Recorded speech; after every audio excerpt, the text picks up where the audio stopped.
अस्सलाम वालेकुम। आज की अच्छी बात किशमिश के साथ मुस्बत रवैये के बारे में हम बात करेंगे। मुस्बत रवैया क्यों ज़रूरी है?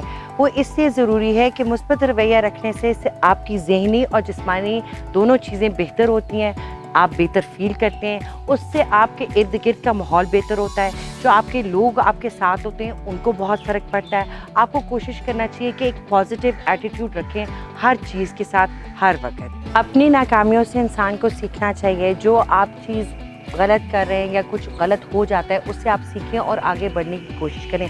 जो कामयाब लोग होते हैं वो किन चीज़ों को फॉलो करते हैं, आपको कोशिश करना चाहिए उनकी कामयाबी देखें वो किस तरह फॉलो करते हैं। अक्सर जितने भी कामयाब लोग हैं दुनिया में उनके अंदर पॉजिटिविटी बहुत ज़्यादा होती है।